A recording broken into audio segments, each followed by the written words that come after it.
खामोश रिश्तों की चीख। 5 बजे थे।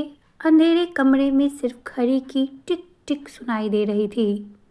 रसोई में बैठी अनीता ने अपनी सूजी हुई आंखें पोंछी और चूल्हे पे रखे दूध को देखते हुए गहरी सांस ली। यह उसका रोज का समय था जब पूरा घर सोता था और वह अकेले जागती थी। अनीता इस घर की बहू थी, लेकिन इस घर में उसका अस्तित्व किसी नौकरानी से ज्यादा नहीं था।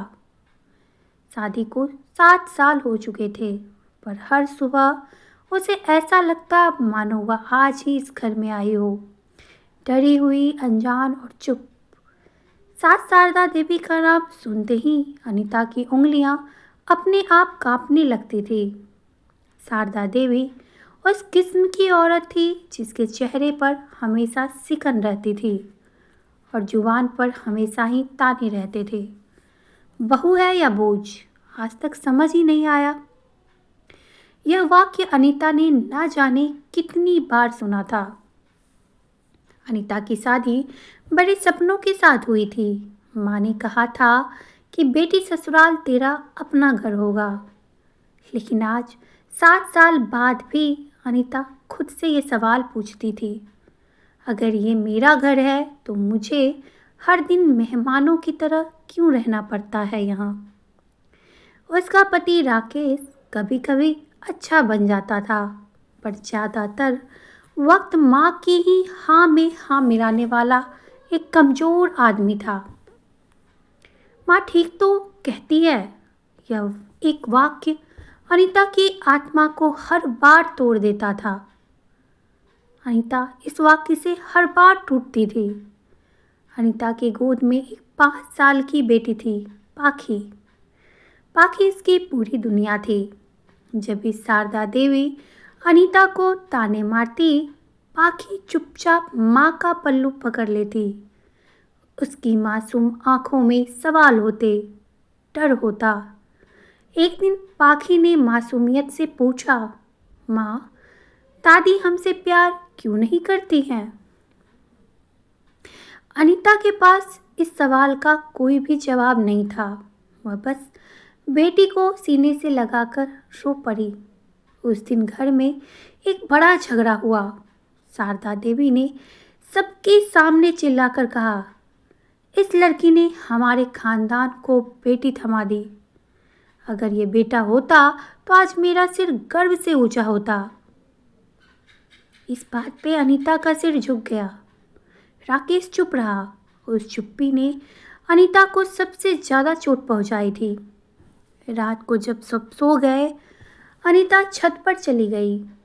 आसमान में चांद अधूरा था, बिल्कुल उसकी जिंदगी की तरह।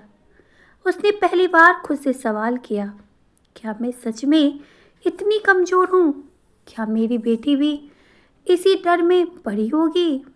उस रात अनीता ने एक फैसला किया, चुप रहने का नहीं, बल्कि बदलने का।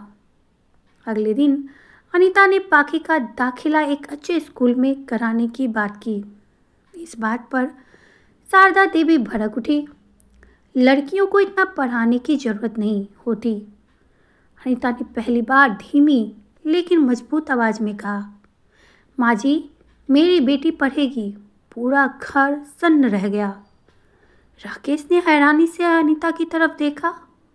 यह वही अनीता थी जो कभी ऊंची आवाज में बोलती तक नहीं थी। लेकिन यह शुरुआत थी, असली तूफान अभी आना बाकी था। अनीता नहीं जानती थी कि उसका यह एक वाक्य पूरे घर की सोच को हिला देगा। और एक दिन वही सास उसी बहू के सामने हाथ जोड़ने पर मजबूर भी होगी। अनीता के उस एक वाक्य के बाद घर में अजीब सी खामोशी फैल गई थी। मेरी बेटी पढ़ेगी, ये शब्द सिर्फ आवाज नहीं थे, बल्कि सालों से दबे डर का पहला विस्फोटक था। शारदा देवी ने अनीता को ऐसे देखा जैसे उसने कोई बहुत बड़ा गुनाह कर दिया हो। जुबान भी लड़ाने लगी है अब। उनकी आवाज में जहर था। याद रखना, यह घर मेरा है। अनीता इस पर कुछ नहीं बोली, लेकिन इस बार उसकी आंखें झुकी नहीं थी। उस दिन के बाद शारदा देवी का व्यवहार और ही कड़क हो गया। हर छोटी से छोटी बात पर ताना। बहू को बेटी से ज़्यादा अपनी चित प्यारी है। हमारे ज़माने में औरतें ऐसे जवाब नहीं देती थी। ये सब राकेश देखता था, सब सुनता भी था, लेकिन बोलता फिर भी कुछ नहीं था। अनीता को सबसे ज़्यादा दर्द इसी बात का तो था कि उसका अपना पति उसका साथ ही नहीं देता, बल्कि उसकी चुप्पी चुन रहा था। एक शाम पाकी स्कूल से रोती हुई लौटी। अनीता बहुत घबरा गई। क्या हुआ बेटा? पाकी ने सुबकते हुए कहा। माँ, स्कूल में सबके पापा आए थे, पर मेरे पापा स्कूल नहीं आए। इस बात पर अनीता का दिल बैठ गया। राकेश ने वादा किया था कि वह स्कूल आएगा, लेकिन ऑफिस और माँ के बीच वह बेटी को ही भूल गया था। उस रात अनीता ने पहली बार राकेश से सवाल भी किया, तुम पाकी के पापा हो या फिर सिर्फ इस घर के बेटे? राकेश इस बात से झुंझला उठा। हर बात का तमाशा मत बनाया करो। अनीता की आंखों में आंसू थे, पर आवाज़ बहुत ही मजबूत और बुलंद। तमाशा तो मेरी जिंदगी का बन चुका है राकेश। अगले दिन शारदा देवी ने बड़ा ऐलान किया, पाकी को अगले महीने ही गांव भेज देंगे। वहां रहकर वह संस्कार सीख लेगी। अनीता के पैरों के तले जमीन ही खिसक गई। उसने कहा, नहीं माँ जी। उसकी आवाज़ कांप रही थी। मेरी बेटी कहीं नहीं जाएगी। शारदा देवी ने जोर से थाली पटकी। तेरे बस की बात नहीं है ये। उस रात अनीता पूरी रात सो नहीं पाई। पाकी उसकी गोद में ही सोई थी और अनीता उसकी सांसों को गिन रही थी। वह सोच रही थी कि अगर आज नहीं लड़ी तो कल मेरी बेटी भी मेरी तरह चुप रहना सीख ही जाएगी। सुबह अनीता ने एक बड़ा कदम उठाया। उसने अपनी पुरानी डायरी निकाली, वही डायरी जिसमें वह अपने सारे दुख लिखा करती थी, और उसी डायरी के बीच रखी थी उसकी डिग्रियां। शादी से पहले वह पढ़ी लिखी आत्मनिर्भर लड़की थी, पर इस घर ने उसे सिर्फ बहू बनाकर रख दिया था। अनीता ने उसी दिन पास के स्कूल में नौकरी के लिए आवेदन किया। जब यह बात शारदा देवी को पता चला तो घर में तूफान आ गया। काम करेगी, हमारी इज्जत मिट्टी में मिलाएगी। अनीता ने पहली बार साफ कहा, मैं अपनी बेटी की इज्जत बचाने के लिए काम करूंगी। इस बात पर राकेश बीच में ही बोला, अनीता, माँ सही तो कह रही है। पर इस बार अनीता नहीं रुकी। तुम हमेशा यही कहते हो, लेकिन कभी ये नहीं कहा कि मैं सही हूँ। इस बात पर राकेश चुप हो गया। कुछ दिनों बाद अनीता को स्कूल से कॉल आया। उसे उसकी नौकरी जो मिल गई थी। उस दिन अनीता बहुत रोई, लेकिन ये आंसू उसके दर्द के नहीं थे, बल्कि खुद पर भरोसा लौटने के थे, सुकून के थे। नौकरी के पहले दिन पाखी ने अनीता से कहा, माँ, आज आप बहुत सुंदर लग रही हो। अनीता इस बात पे मुस्कुराई। उस मुस्कान में सालों बाद सुकून था, लेकिन शारदा देवी का दिल और कठोर हो गया। उन्होंने गांव में ये बात फैला दी कि बहू हाथ से निकल रही है, और तभी उन्होंने एक ऐसा कदम भी उठाया जो अनीता की जिंदगी को हिलाकर रख देगा। एक दिन अनीता स्कूल से लौटी तो देखा कि पाखी घर में नहीं थी। उसका दिल जोर जोर से धड़कने लगा। पाखी कहाँ है? उसने कांपती हुई आवाज़ में पूछा। शारदा देवी ने ठंडे लहजे में कहा, घाव बेच दी हूँ। अनीता की पैरों के से जैसे जान ही निकल गई। वह चीखी, जोर से रोई, किरकिराई, लेकिन किसी ने उसकी नहीं सुनी। राकेश सिर झुकाए वहीं खड़ा रहा। उस पल अनीता को यह एहसास हुआ कि अगर वह आज टूटी तो हमेशा के लिए वह टूट जाएगी। उस रात अनीता ने घर छोड़ने का भी फैसला कर लिया। सिर्फ एक बैग और दिल में आग। अब ये लड़ाई सिर्फ मेरी नहीं, मेरी बेटी की है। अनीता उस रात घर से निकली तो आसमान पर बादल छाए हुए थे। हाथ में एक छोटा सा बैग था, दिल में तूफान और आंखों में सिर्फ एक चेहरा, उसकी बेटी पाखी। वही मासूम चेहरा। उसे नहीं पता था कि बेटी गांव में किस हाल में होगी। बस वह इतना जानती थी कि अगर वह आज नहीं लड़ी तो कल उसकी बेटी की आवाज़ भी इसी घर की दीवारों में दब कर रह जाएगी। अनीता सीधे बस स्टैंड पहुंची।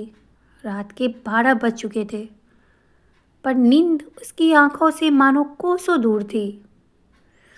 बस में बैठते ही यादों ने उसे घेर लिया कि पाखी का पहला शब्द माँ, पहला कदम और वो मासूम सा सवाल कि माँ, दादी हमसे प्यार क्यों नहीं करती हैं। ये यादें अनीता की आंखों से आंसू बहकर निकलने लगे। गांव पहुँचते पहुँचते सुबह हो चुकी थी। ससुराल का वही पुराना आंगन जहाँ कभी उसकी शादी की रस्में हुई थी, आज वही जगह उसकी बेटी की कैद बन चुकी थी। अनीता जैसे ही घर के अंदर घुसी, पाखी उसे देखकर दौड़ पड़ी। माँ! वो आवाज़ अनीता की रगों में दौड़ गई। पाखी की हालत देख अनीता का कलेजा फट गया। डरी हुई, सहमी सी, जैसे किसी ने उसकी मासूमियत ही छीन ली हो। पाखी ने कहा, माँ, मुझे यहाँ नहीं रहना। पाखी ने ये शब्द रोते हुए कहा। दादी कहती हैं कि मैं बोझ हूँ। इस बात पर अनीता ने उसे सीने से लगा लिया। उस पल उसने कसम खाई कि अब कोई उसकी बेटी को बोझ नहीं कहेगा। वहीं पे गांव की औरतें जमा हो गई। किसी ने कहा बहू बिगड़ गई है, किसी ने ताना मारा कि लड़की को सिर पर चढ़ा रखा है। लेकिन अनीता पहली बार डरी नहीं, वह सीधी सास के सामने खड़ी हुई। आपको कोई हक नहीं था मेरी बेटी को मुझसे दूर करने का। अनीता की आवाज़ तो कांप रही थी, पर शब्द आग जैसे थे। शारदा देवी इस बातों पर हंस पड़ी। हक? इस घर में हक सिर्फ मेरा चलता है। इस बात पर अनीता ने साफ कहा, तो फिर आज मैं अपनी बेटी लेकर जा रही हूँ। तभी राकेश वहाँ पहुँचा। उसके चेहरे पर घबराहट थी, लेकिन आंखों में अब भी वही पुरानी कायरता। अनीता, तमाशा मत करो, उसने अपनी पत्नी अनीता से कहा। अनीता ने पहली बार उसे ऐसे देखा जैसे कोई अजनबी हो। तमाशा? तुम्हारी चुप्पी ने मेरी बेटी की जिंदगी तमाशा बना दी। पूरा आंगन सन्न था। इस बात का राकेश के पास कोई जवाब नहीं था। अनीता ने पाखी का हाथ पकड़ा और बिना पूछे और किसी को पीछे देखे घर से निकल गई। उस पल उसने सिर्फ घर नहीं छोड़ा, बल्कि वो डर भी पीछे छोड़ दिया जो सालों से उसकी रगों में बसा हुआ था। शहर लौटकर अनीता ने माँ के घर शरण ली। माँ ने बेटी को देखते ही गले लगा लिया।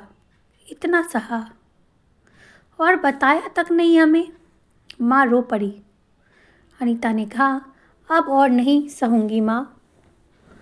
नौकरी और पाखी, अब अनीता की दुनिया यही थी। वह दिन रात मेहनत करने लगी। स्कूल में बच्चे उसे पसंद भी करने लगे और पहली बार उसे महसूस हुआ कि उसकी पहचान सिर्फ किसी की बहू नहीं है। उधर ससुराल में हालात बदलने लगे। गांव में बातें फैल गई कि बहू बेटी को लेकर चली गई हैं। लोग उनसे सवाल करने लगे। शारदा देवी की इज्जत दरकने लगी। एक दिन अचानक राकेश माँ के घर आया। उसकी आंखों में थकान थी। अनीता, उसने धीमी आवाज में कहा, घर लौट आओ प्लीज। अनीता ने उसे देखा, पर इस बार दिल नहीं पिघला। क्यों? फिर से चुप रहने के लिए उसने राकेश से सवाल किया। राकेश ने सिर झुका लिया। मुझसे गलती हो गई। अनीता ने पहली बार साफ शर्त रखी, अगर लौटूंगी तो बराबरी के साथ और मेरी बेटी को कभी बोझ नहीं कहा जाएगा। इस बात पर राकेश खामोश रहा। वह खामोशी अनीता के लिए जवाब थी। उसने दरवाज़ा बंद कर लिया।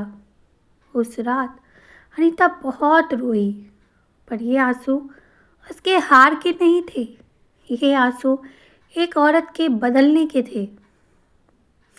कुछ ही हफ्तों बाद खबर आई कि शारदा देवी बीमार पड़ गई हैं।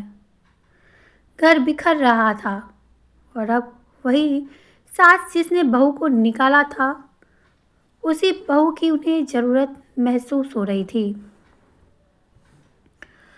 अनीता के सामने सबसे बड़ा सवाल था कि क्या वह उस घर पर फिर से लौटेगी या अपनी नई जिंदगी को वह चुनेगी।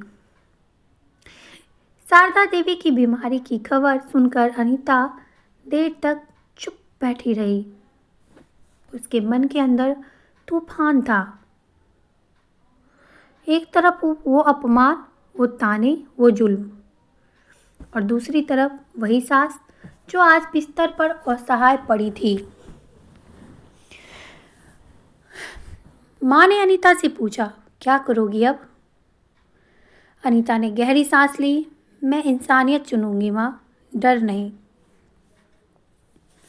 और अनीता पाखी को लेकर अपने ससुराल, अपने घर पहुंच गई। घर वही था, पर हवा बदली हुई थी। शारदा देवी बिस्तर पर पड़ी थी, कमजोर, टूट चुकी थी। वही औरत जो कभी घर की रानी थी। अनीता को देखते ही उसकी आंखों में आंसू आ गए। मुझे माफ कर दे बहू। शारदा देवी की आवाज़ कांप रही थी।